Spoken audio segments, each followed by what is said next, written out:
एक तरह से और भी समझ लेना,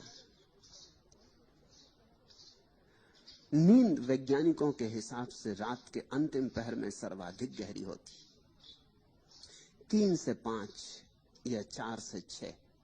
प्रत्येक व्यक्ति को थोड़ा थोड़ा भेद होता है, लेकिन 2 घंटे जो अंतिम है वो सर्वाधिक गहरे होते, सुसुप्ति के होते, स्वप्न भी नहीं रह जाता, तो परम शांति होती। यद्यपि तुम भी नहीं रह जाते, लेकिन फिर भी शांति होती। जिस आदमी को रोज 2 घंटे सुसुप्ति के मिल जाते हैं वो तरोताजा होकर उठता है।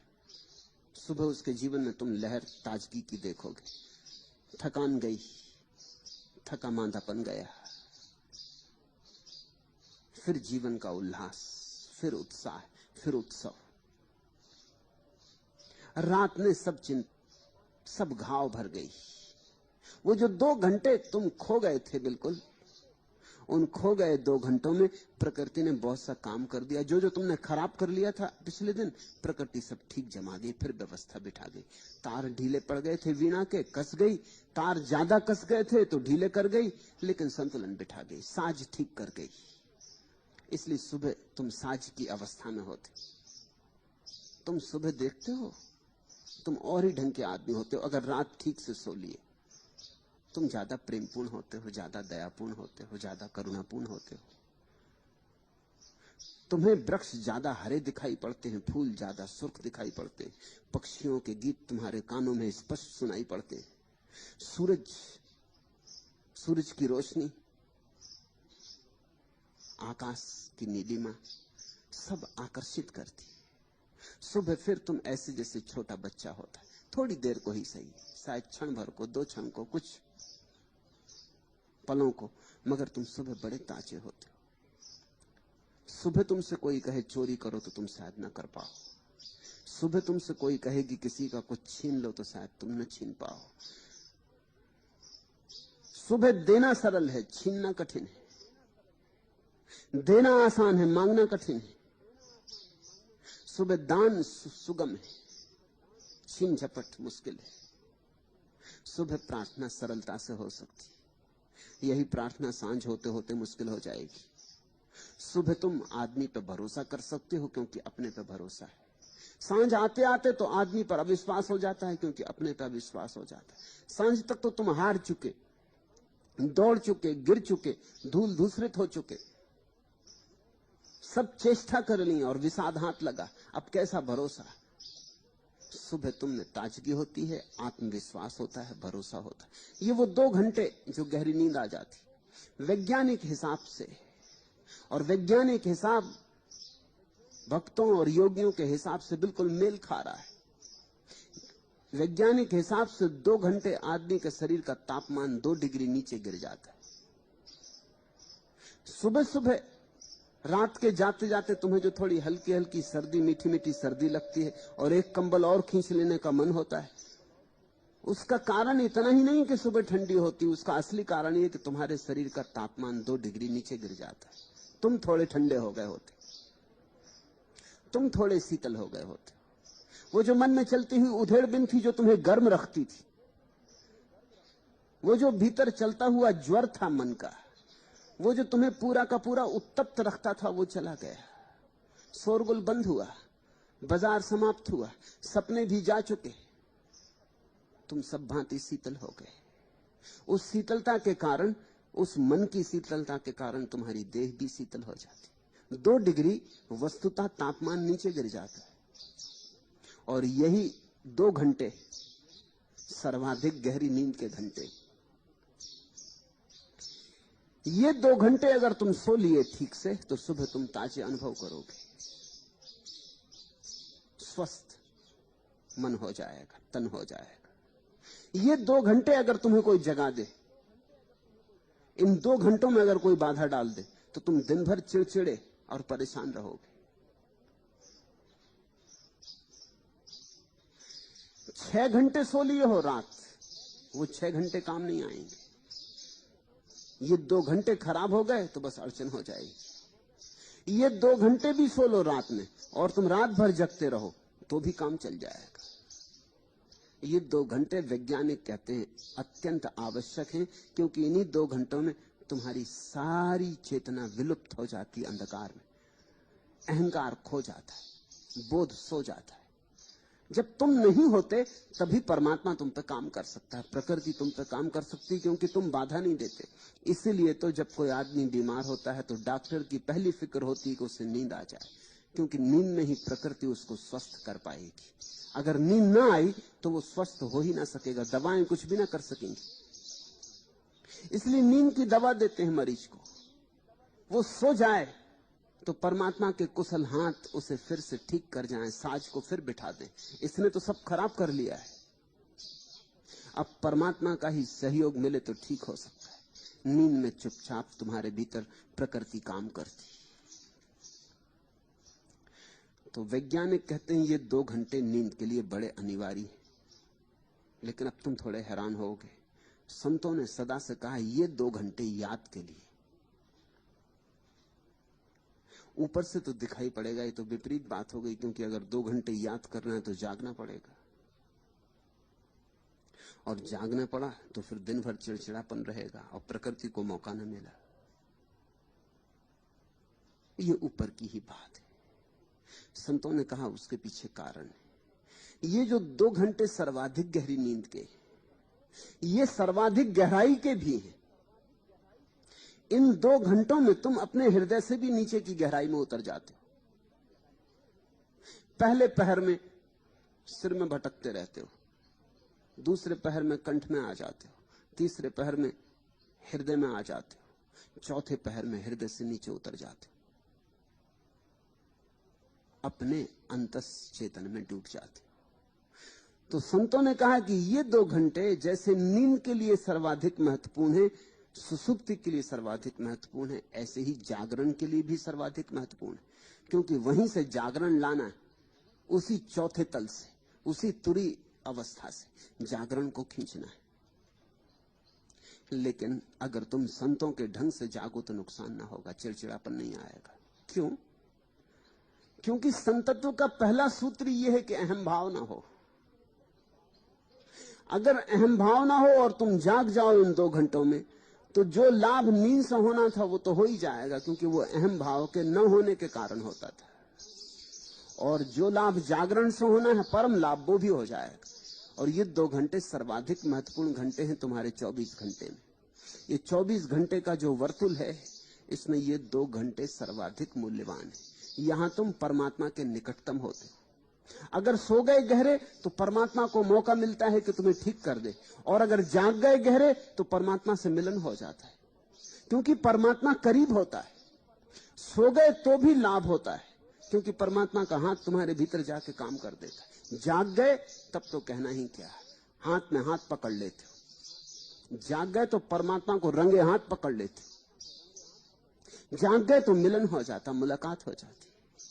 और एक बार मुलाकात हो जाए तो ये मुलाकात फिर 24 घंटे जारी रहती, नहीं सांझ नहीं भोर, फिर सुबह सांझ का कोई फर्क नहीं पड़ता, फिर दिन रात कहां, फिर तो सब एक सा हो जाता है। एक दफा उसका हाथ पकड़ में आ जाए, एक दफा पहचान हो जाए, तब तो तुम उसे जगह जगह पालोगे, बाजार में भी पालोगे, पत्नी में भी पालोगे, बेटे में भी पालोगे, वृक्ष में, पहाड़ पर्वत में भी पालोगे।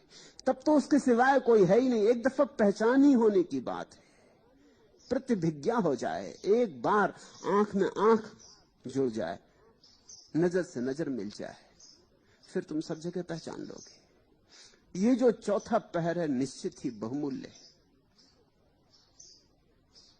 लेकिन संत कहते हैं जागने का ढंग है उस चौथे पहर में। ऐसे ही जाग जाओगे तो चिड़चिड़े हो जाओगे।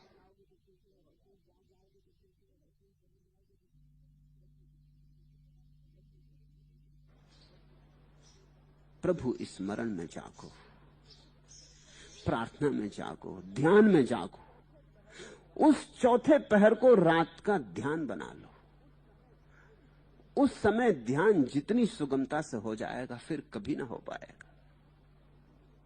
इसलिए पतंजलि ने कहा है समाधि सुसुप्ति के बहुत करीब है। पतंजलि ने तो बड़ी हिम्मत की घोषणा की है कि समाधि और सुसुप्ति एक ही जैसी है, जरा सा फर्क है। जरा सा कहो या बहुत बड़ा कहो, एक ही बात है। फर्क इतना है कि सुसुप्ति में होश नहीं होता और समाधि में होश होता है, बाकी सब एक जैसा है। सुसुप्ति में भी तुम नहीं होते, समाधि में भी तुम नहीं होते। सुसुप्ति में भी सब शीतल हो गया होता है, समाधि में भी सब शीतल हो गया होता है। सुसुप्ति में भी सारा जगत खो गया और समाधि में भी सारा जगत खो गया। सुसुप्ति में विचार ना रहे, स्वप्न ना रहे, कोई अंतर वस्तु ना रही, सिर्फ चैतन्य मात्र रहा। और वैसा ही समाधि में, लेकिन सुसुप्ति में चेतना सोई हुई होती है, समाधि में जागी हुई होती है। बस इतना ही फर्क है। सुसुप्ति से समाधि निकटतम है। सुसुप्ति द्वार है समाधि का, अगर समझो। इसलिए चौथे पहर में जागने की बात संतों ने सदा से कही, और इसी देश में नहीं कही है, क्योंकि इसका देश से कोई संबंध नहीं है। ये तो मनुष्य की अंतर प्रकृति के समझने के कारण, चाहे चीन और चाहे इजराइल और चाहे भारत, दुनिया के किसी भी कोने में जब भी लोगों ने परमात्मा की खोज की है, उनको ये बात समझ में आ गई कि 24 घंटे में ये 2 घंटे जितनी सरलता से प्रवाह होता है परमात्मा में, फिर कभी नहीं होता। इनसे विपरीत घंटे भी हैं। एक वर्तुल है 24 घंटे का। जैसे समझो कि सुबह 4 से 6 बजे तक अगर तुम्हारा तापमान 2 डिग्री नीचे गिर जाता है और तुम सुसुप्ति में खो जाते हो, तो जैसे 4 से 6 सुबह परमात्मा सर्वाधिक निकट होगा, 4 से 6 शाम सर्वाधिक दूर होगा। वो दूसरा विपरीत बिंदु है। तो जिसने ठीक से ये खोज लिया कि कब परमात्मा मेरे निकटतम है, उसे ये भी पता चल जाएगा कि कब मैं परमात्मा से दूरतम होता हूं। और तब एक सूत्र और तुम्हें याद दिला दूं। अगर तुम्हें यह पक्का पता चल गया कि 4 से 6, उदाहरण के लिए कह रहा हूं, किसी का होगा 3 से 5, किसी का होगा 2 से 4, किसी का होगा 4 से 6, मगर कहीं 4 के आसपास, इस तरफ या उस तरफ, 2 घंटे उस तरफ तो 2 से 4, 2 घंटे इस तरफ तो 4 से 6। 2 बजे रात और 6 बजे सुबह के बीच कभी वो 2 घंटे होते हैं। अगर तुम्हें उन 2 घंटों का पता चल गया तो एक तो ये बात समझ में आ गई कि वे 2 घंटे पूरे के पूरे प्रभु स्मरण में जाने चाहिए। क्योंकि जब सबसे करीब हो तभी कर लो बातचीत, तभी कर लो गुफ्तगू, तभी कुछ कह लो, कुछ सुन लो, कुछ निवेदन करना हो तो निवेदन कर दो। इस समय संबंध बहुत स्पष्ट है, आमना सामना हो रहा है। कही गई बात पहुंच जाएगी, जो संदेश देना चाहते हो सुन लिया जाएगा, और उस तरफ से अगर कोई उत्तर आया तो भी पहुंच जाएगा। अन्यथा तुम्हारी प्रार्थना पहले तो पहुंच नहीं सकती अगर बहुत दूर से पुकारो। अगर पहुंच भी जाए तो वहां से उत्तर आए तो तुम न सुन पाओगे, दूरी बहुत होगी, बीच में 1000 बाधाएं होंगी। एक और दूसरी बात ठीक उससे विपरीत, अगर 4 से 6 सुबह तुम्हारा समय है, चौथा पहर, तो शाम 4 से 6 तुम्हारा समय है जब तुम परमात्मा से सर्वाधिक दूर होगे। तब भी होश रखना, क्योंकि ये 4 से 6 जो शाम का समय है, यही तुम्हारे पाप का समय होगा। इसको तुम सावधानी से बचाना। इस समय तुमसे भूल चूक होंगी, इस समय ही तुमसे गलतियां हो जाएंगी जिनके लिए जीवन भर पछतावा होगा। क्योंकि इस समय तुम सर्वाधिक दूर रहोगे परमात्मा से। इसी समय तुमसे अपराध हो सकता है, इसी समय तुमसे क्रोध हो सकता है, घृणा हो सकती, ईर्ष्या हो सकती। इस समय तुम सबसे ज्यादा खिन्न रहोगे, इस समय तुम सबसे ज्यादा उत्तप्त रहोगे, यही समय तुम्हारा सिर विक्षिप्त रहेगा। अगर अपना सूत्र साफ हो गया तो सुबह के 2 घंटे परमात्मा की याद में बिता देना, और ये सांझ के 2 घंटे भी परमात्मा की याद में बिताना।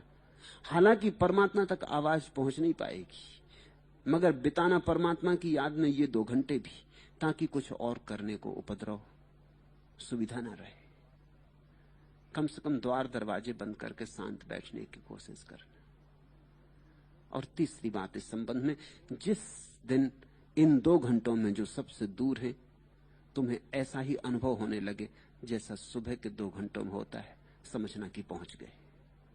अब कोई फर्क ना पड़ेगा, नहीं सांझ नहीं भोर। जब सर्वाधिक दूर थे तब भी अगर ऐसा अनुभव में आने लगे कि उतने ही करीब जितने सुबह, तो क्रांति घट गई।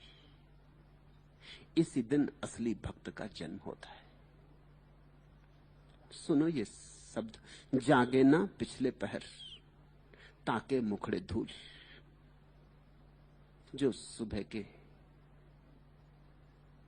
ब्रह्म मुहूर्त में न जागे, जो उस अपूर्व समय का उपयोग न कर ले, अगौरव हाथ लगेगा, अपमान हाथ लगेगा, अप्रतिष्ठा हाथ लगेगी, ताके मुखड़े धूल। मृत्यु ही हाथ लगेगी, अमृत हाथ ना लगेगा। तो धूल में धूल एक दिन गिर जाएगी और सारा अवसर खो गया। इस धूल से फूल भी पैदा हो सकता था, लेकिन तुमने गंवा दिया अवसर। धूल ही थे और धूल ही रहे। इसके पहले कि धूल धूल में गिर जाए, फूल को पैदा कर लो। इस अवसर का उपयोग कर लो। इसके पहले कि वीणा टूटे, उसमें छिपे संगीत को मुक्त कर लो। इसके पहले कि कंठ नष्ट हो जाए, प्रभु का गीत गुनगुना लो। इसके पहले कि हृदय की धड़कन बंद हो, धड़कन धड़कन में उसके सुमिरन को गुंजा लो। ये वीणा है, ये देह।